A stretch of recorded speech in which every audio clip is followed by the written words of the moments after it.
Welcome to Exit the Rat Race with your hosts, Andrew and Mike. This podcast series covers the ins and outs of exiting the 9-to-5 rat race so many folks are stuck in. If you want to become an independent entrepreneur, you are in the right place. Take it away, guys.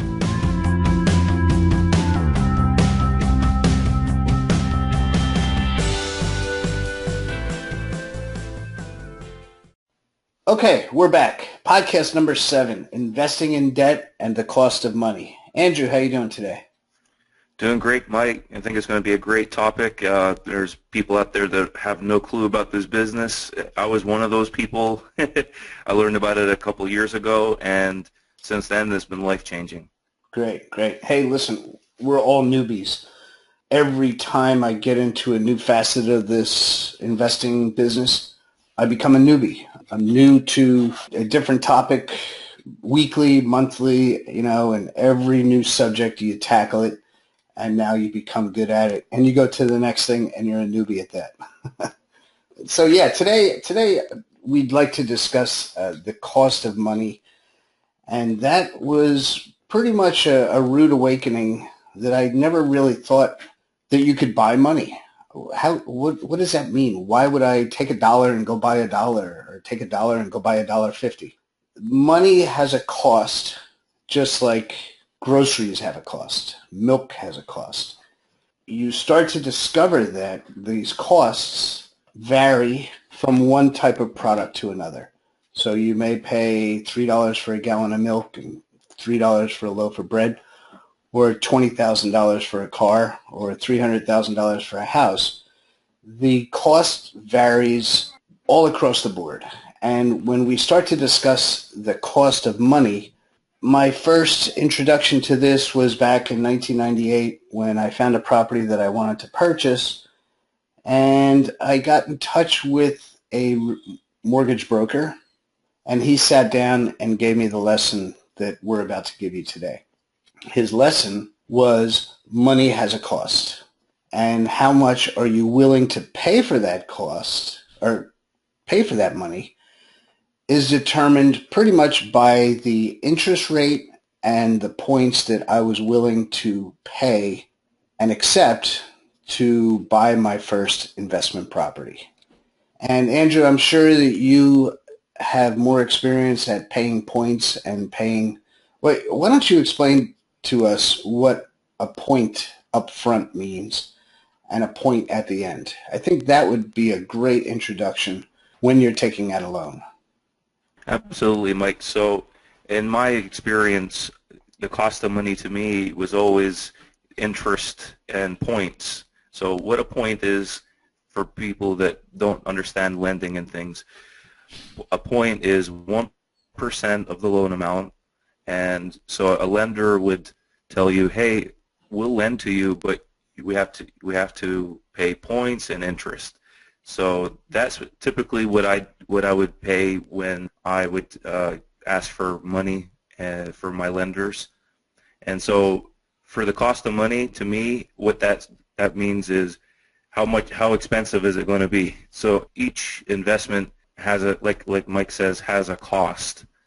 And you have to look at that as an opportunity cost. So if you invest in this, what are the other opportunities that you could invest in versus what you're investing in? So I guess that's what you're looking for. When you're investing, there's always a cost and a benefit to the money in your investing. Okay, so it's very important. I think what you're saying is that you can choose a lender that has these varying points up front and this varying interest rate, and that's where you'll hear on the news, hey, the interest rates have dropped. When you think about going to buy a house, the interest rates are lower than they've ever been. It's a great time to buy. Commercials like that. What they're doing essentially is talking about the cost of money. And it becomes very real numbers when you're evaluating an investment to decide, hey, I can afford to pay these points up front. I can afford to pay this interest rate for the next 30 years because the investment will give me a larger return than these hidden costs that you're going to have to pay every month. And I'm okay paying those points. Like you said before, it doesn't matter. The cost of money is part of your expenses that you need to work out when you're looking at an investment.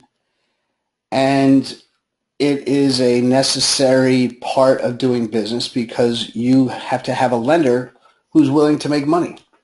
And if the lender is not going to be able to make money on your transaction, he's better off just keeping his money in the bank. And I'm sure that you can speak on that as well because you deal with these what are called hard money lenders on a regular basis. And it's a major component of your business. And it's just part of like I said, it's a necessary expense, just like if you're buying a house to fix up, you're going to have to buy paint. Absolutely. Yeah. Absolutely. You're going to have to buy paint. You're going to have to buy kitchen cabinets. You're going to have to buy a rug when you're buying these investment properties. And now you're going to have to buy money. And that's what we talk about by the cost of money. So, Mike, the topic that just popped into my mind is when I was on the other side, when I first got started in real estate, I was borrowing money to buy properties. And so people understand that part of the business. Okay, I need to borrow money. So when we're actually discussing about, the other side of the lending side, which is creating notes. So I learned after borrowing money from people several times, I got comfortable with what a note and a mortgage was. So once I got comfortable understanding what a note and a mortgage was, that kind of got me interested in the lending side of the business because I was doing all the work while the lender didn't do anything really other than just attend closing and come check on the progress.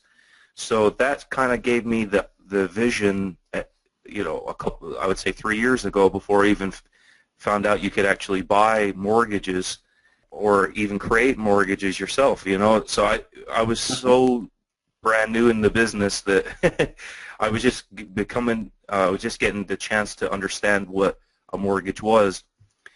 Today, I'm looking at it from the other perspective. I still borrow. I still borrow money to get really good deals, and I don't mind because I don't mind what I pay in interest because it gets me an opportunity. So when I look at my investments today, I'm looking more not just my return on investment, but I'm also looking for return on my time. So there's the cost not only of money but also your time. So when I'm looking at the note business today, there's so many more benefits to investing in debt than investing in actual properties. And I know you can explain to people a few other benefits of why, and being the other side, being the lender, being the bank is actually much better than owning the actual physical property. Well, that's a great point. And the way that I think of it in my simple mind is there's two sides to the desk. You can come into the bank and ask the bank for money, and you're sitting there at their mercy saying, please, sir, may I borrow some money to buy this investment property? And the big bad bank on the other side of the desk is making the decision, yes or no, based upon several things. Normally, they would be looking at your credit report, your employment to make sure that, hey, do you have the ability to pay this thing back? And then when you're sitting on that side of the desk asking for money, I've always in my mind thought, I want to be on the other side of the desk. I want to be the one to say, you know what, we are going to go ahead and give you the money and be the partner, the silent partner, who's not going to do any work, who's not going to go out to the property and deal with the contractors or whatever it is, deal with the tenants if you're buying this as a long-term rental. We're just going to sit back and collect the monthly payments.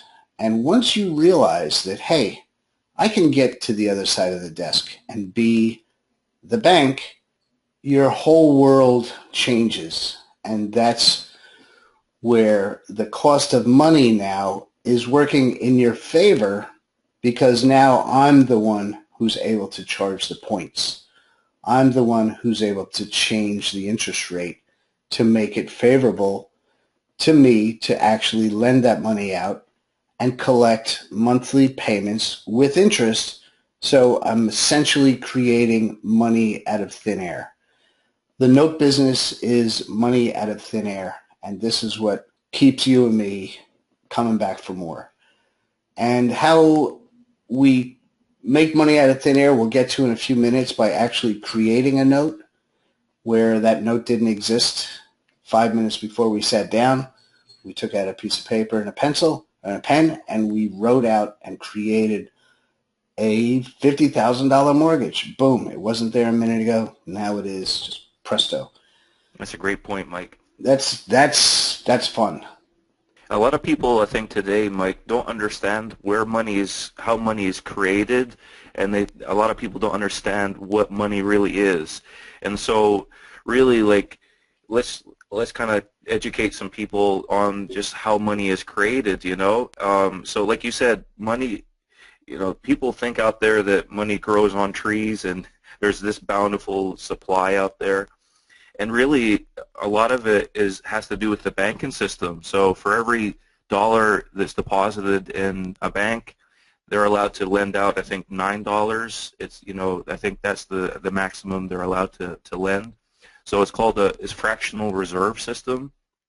So not to get too boring, but so for every dollar that's out there in physical money, there is $9 in created notes. That's why the crash was so huge, because all these notes came due and it sucked out all the money from the system. And so, like you said, Mike, lenders provide a great. They're the oil that makes the machine work. So, and I think, but by being a lender, you're providing a service that's absolutely needed to keep America alive, because right now lending is very tight, and so I've tried using banks, and it's like pulling teeth trying to go through the process.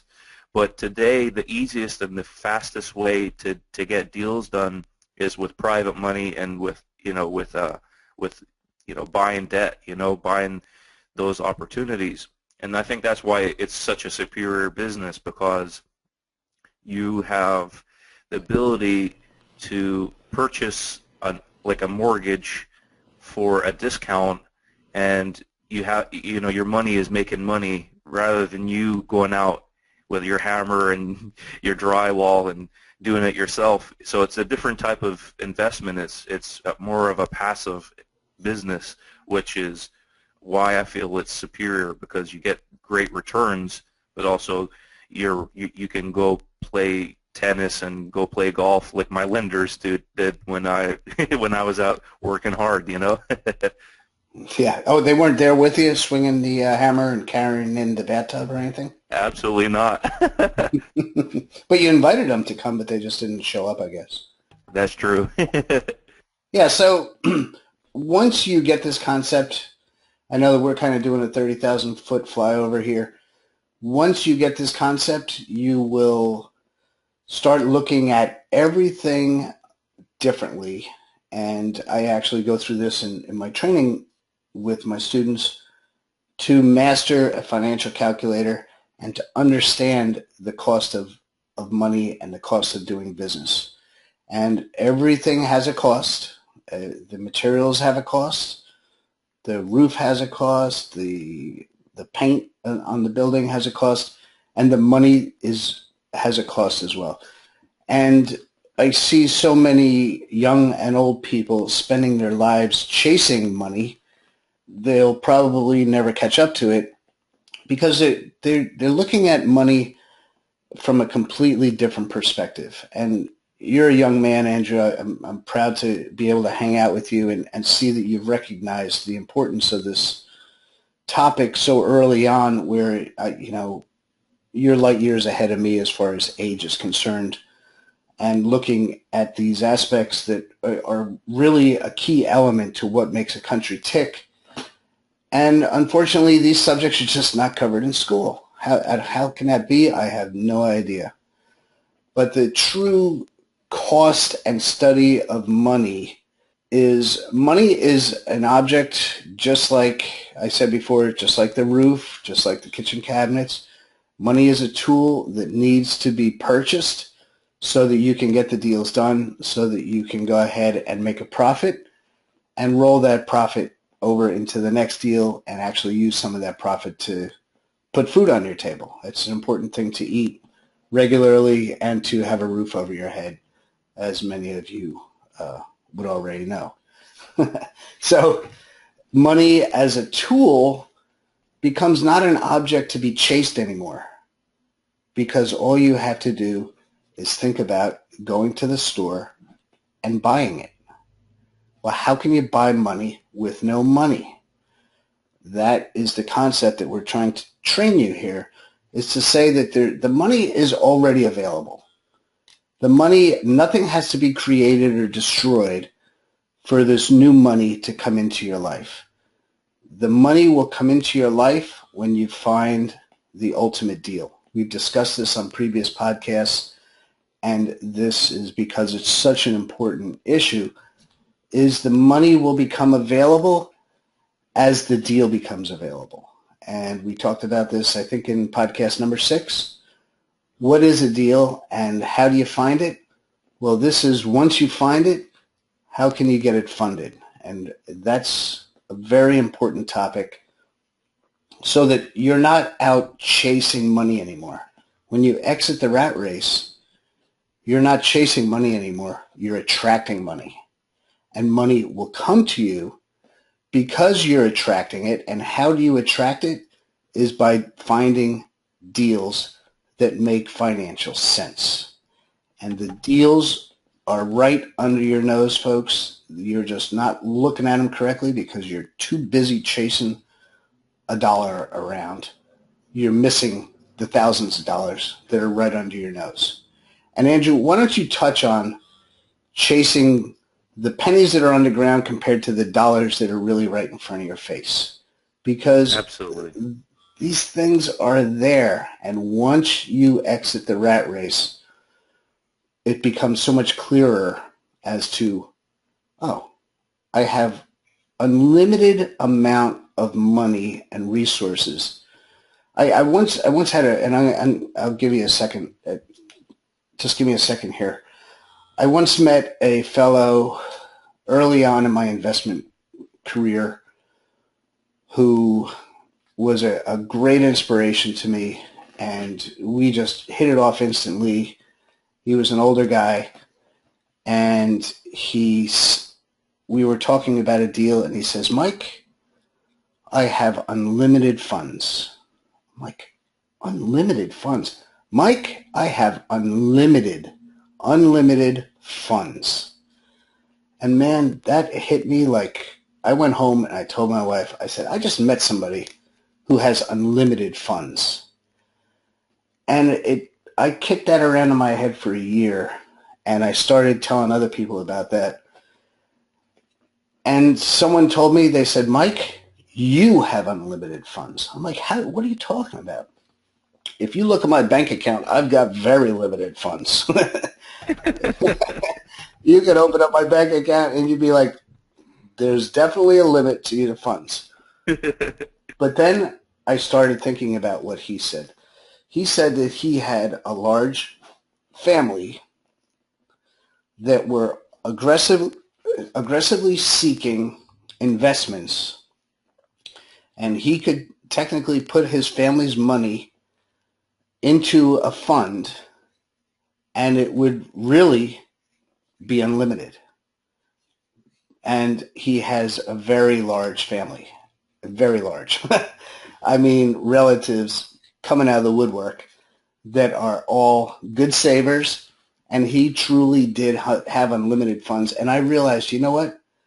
By the network that I've created and my deal flow that I can find, I have unlimited funds, and my world opened up to me. I don't chase money anymore. I attract money, and money comes in because I've got the deals first. So go ahead, Andrew. I just wanted to get that out there. The word unlimited funds just popped into my brain, and it's such a fun thought process for me.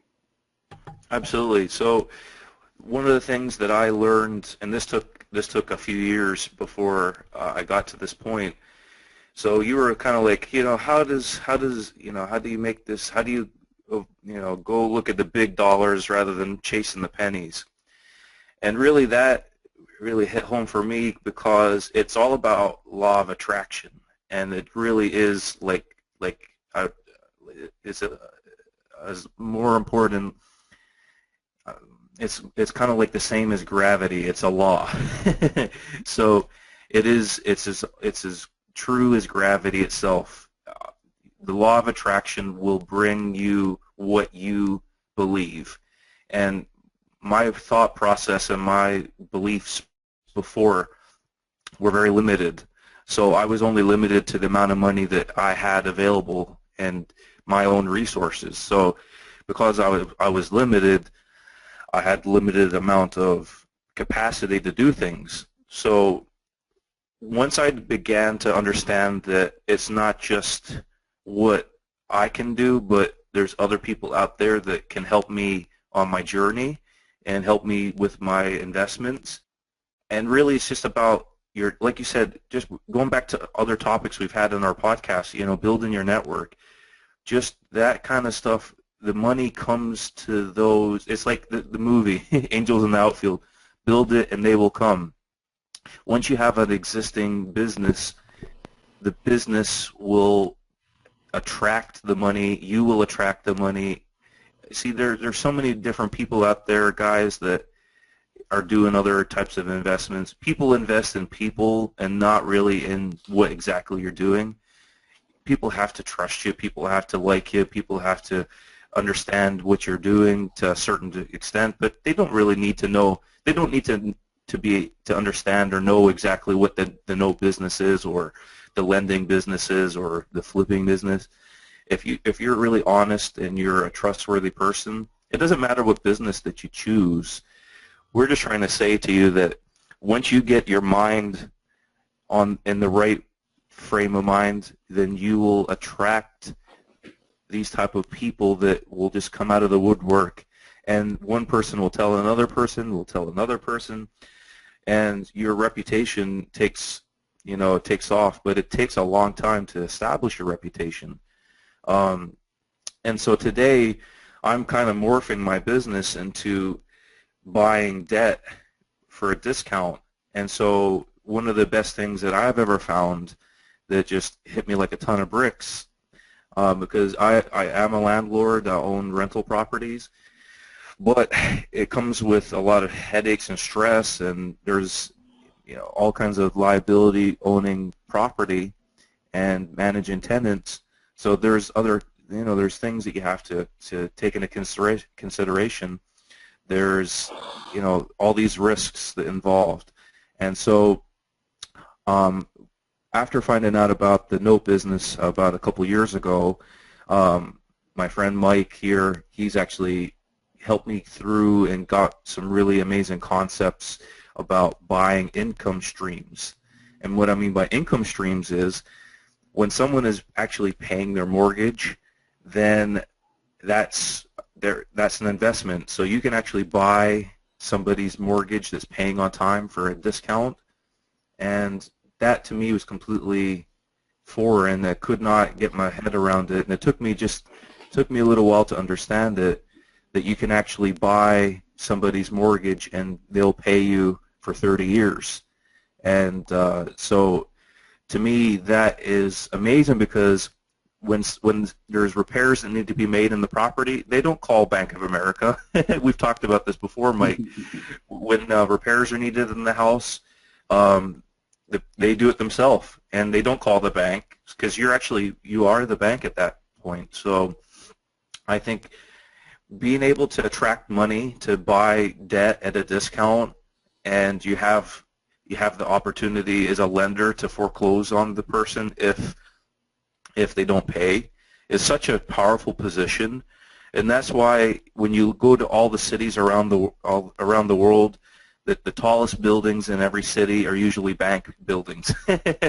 And someone said to me at a seminar one time, you don't see any We Buy Houses buildings, or we don't see any rehabbers buildings. It's all banks. So that's why all the skyscrapers are all banks, because it's the best business in the world. So what do you think about that, Mike? Yeah, I think a lot about that. I think the whole concept of buying debt was completely foreign to me. I thought when I got into the investing business, I would buy a house, and the day that I bought it for $140,000, it was worth $140,000. And then if I started smearing some paint on it, now it's worth $142,000. And if I put a new roof on it, now it's worth $146,000. And if I put a new furnace in it, now it's worth $155,000. And on and on and on. I didn't think that I could improve. I didn't think that I could profit off of anything without improving it first. And then I came across this business, luckily, about 9 years ago, which is the business of investing in discounted mortgages and discounted debt. So what does that really mean, discounted debt?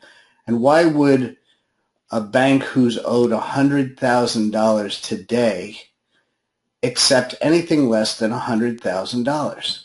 Well, because it's going to take them 30 years to get that $100,000 back plus their profit. So if anybody's on this call remembers the day that they signed the mortgage to purchase their own house, there was a little document inside that package called the Truth in Lending document. And on the Truth in Lending document, it says, if you are willing to sign this mortgage of $100,000 today, you will have, by the end of the 30 years, paid this lender back $265,000 for this $100,000 debt. Well, I'm sure we've all signed that document saying, yes, I understand, TILA is the Truth in Lending document, and you see that 265 there, and you're like, 100 here, 265 there. What's the difference? We need to buy a house. Let's buy this house. Well, that's the cost of money, is that $100,000 today for $265,000 tomorrow. And there's a cost of money, as we discussed earlier in this podcast, and that's the cost right there built into this 30-year mortgage with interest.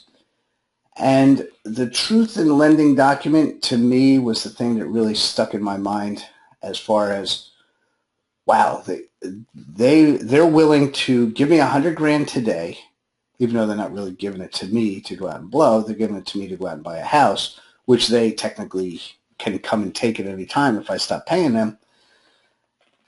And they're willing to wait 30 years for me to pay it back, and by the end of that 30 years, I'll have given them $265,000.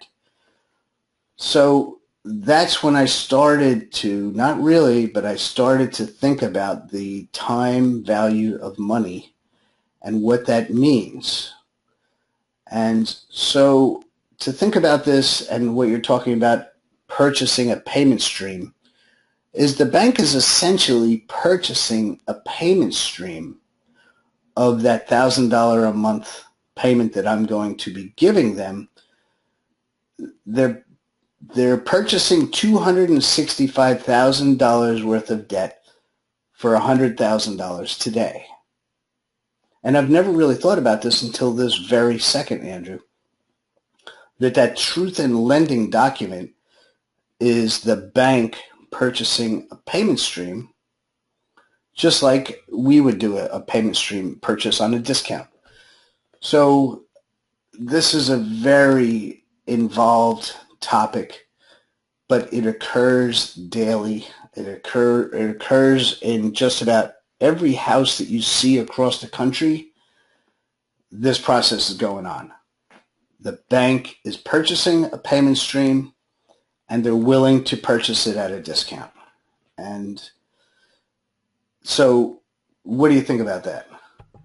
Yeah, it's that you need to get your head around that, guys. So what Mike is saying is that the bank is willing to invest $100,000 today for your mortgage to get back $265,000 30 years from now. So they're making an investment in you.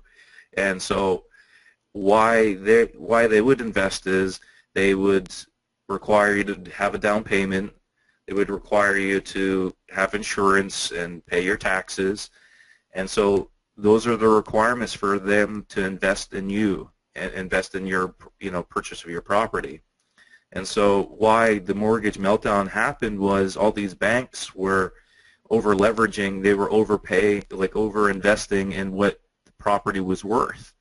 And so what you have to understand is that when we invest, we look at the value of the collateral. We look at the value of the houses. We look at the value of what we're trying to accomplish. We're looking for all these things. And so not only, there's two sides to each transaction. So you're either buying or you're selling. So there's two sides and everything. And you might not realize it, but the bank is actually selling you something and you're actually buying it. So that is one concept that some people might need to listen to this podcast once or twice just to get it. But it's just something that takes, when I first found out about the note business, it was kind of like drinking, water through a fire hose. There's so much information to learn. It's kind of like a new language.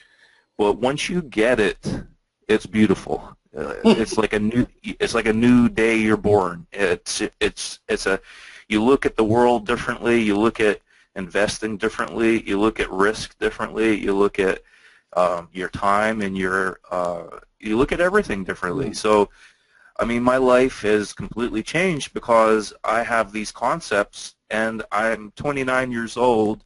I'll be able to do this until I'm 80 or 90, and I'll be able to teach my children how to do this, and it's just a generational thing. So that's why I think the debt business is the best business on earth, because it can be passed from generation to generation. Like Mike, you said before, you don't have to be alive for your investments to still generate your family income. So, that is the ultimate of passed down income. And especially if you're able to do this in a self-directed IRA, if you go to Equity Trust or Gamma Plan or Quest, IRA, self-directed IRAs, if you do this in a self-directed IRA, you can pass your self-directed IRAs down to your children as well. And so this is a completely passed downable business. I just created that word there. But it's just a wonderful way to do things. I would say that if you're in the real estate business, it's harder if anything happens to you. For example, let's say you pass away. You have to go through, some properties might have to go through probate if you don't have a will and you don't have everything set up properly. So there's a lot more red tape involved with actual real estate than actually owning the note. So I think if you position yourself and you educate yourself, you will definitely improve the quality of life your family will have, and you'll be able to build wealth rather than just go from house to house trying to make a living. Nice. I think that's a big key. That's a big point that people need to realize is stop thinking about one deal at a time and start thinking about multiple deals that start generating you income, and really don't worry about what return you're getting. Because the return is, you have to have above average. You have to beat inflation. Inflation is, I think, in America today is about 3%, maybe even 4%. So, the cost of food, the cost of living. So your investments have to be higher than the cost of inflation. So the cost of inflation is 3%. So your investments have to be higher than that to even, pay for taxes and all this stuff. So if you If you have above average returns, but you have multiple investments bringing you income and it's passive, that is the ultimate lifestyle, in my opinion. I don't see any other investment that can beat that, hands down. I mean, I really don't. Can you think of any other investments that could be better than doing everything passively and having multiple streams of income? I don't see it. I don't see any other businesses like that. No, I've been searching for years. I tell you what, Andrew, I think we better stop right here. I know people's heads are going to be kind of like, holy crap, man, what are you guys talking about? This is so mind-blowing in itself. And it really was a turning point for me in my life the first time I heard a discussion like we're having today. And I know, Andrew, you went through, 4 years of college? Yeah, Mike, I went to university for 4 years and got my bachelor's, and then I got my master's degree in finance. So finance and economics are my two favorite topics. So I love this. I eat this up. Everything to do with the economy, finance, investing. That's my passion, and that's why I feel that I've went from making $8 an hour at my appraisal job to six figures. I made that in just a year of being in business. So I mean, it's just, for me, it's life-changing because I now have so many more options to invest in. It's like tools in your tool belt. The more tools you have, the better equipped you are to handle life. And I think the more people educate themselves on topics like this, I think the better everybody's going to grow. I think everybody has to understand that education is, you can't just rely on other people to educate you. You have to do it yourself. And that's why I'm a big stickler on when people are complaining about their life. Well, look at yourself and how much time have you invested in yourself and how much time have you invested in your education. And for me, not only have I went through formal education, I have spent years of self-educating myself through books and seminars and traveling the country, all across the country from east to west. So, I mean, it takes a lot more than just traditional college because really, to be honest, it's not, today's degrees aren't worth the paper they're written on, in my opinion. I'd rather hire somebody who's got grit and self-education than somebody with a college degree. And it's just, I think the biggest thing is self-education. I think there's 90% of billionaires, or 80 to 90% of billionaires don't have a college degree. And so that just tells you everything in itself right there. Yeah. Yeah, and I totally get that. And I come from the opposite direction of education. I never graduated high school. I picked up on this business by accident, and man, it just clicked for me. And I think some of this material that we're covering today has not ever been discussed inside school walls. I don't, when you were taking your finance courses, I don't know obviously what went on inside those classrooms, but I don't know if Never heard about it, man. Because this is real world. Like I said, this process is happening in every situation that a family has a loan, and this information is not being shared. It's that mind-blowing. And so this is all real stuff. This is the stuff that goes on daily. This is why the big banks had the big tall buildings, and we are all running around and chasing money. Why do the banks always end up with the money? I mean, I could go on for days about this subject. Why do banks have the money and not us? And when you understand the debt business, I think we should do another podcast on this. I'm excited now. But hey, that's a part 2 coming up, guys. Part 2. raw and unfiltered. All right. For Mike Risico. All right, let's wrap this up, Andrew. Thank you so much for being on today. I think Absolutely, we've Mike.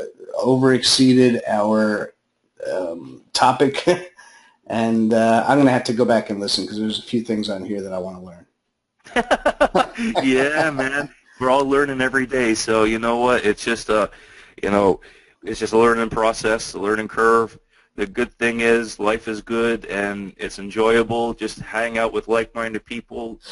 Do business with great people. Don't do business with sharks, and you will be fine, guys. All right. So, simple advice there. And hurry up and exit the rat race. Exit the rat race, guys. We're trying our best to help you, all right? Cheers. Take care, guys. Bye-bye.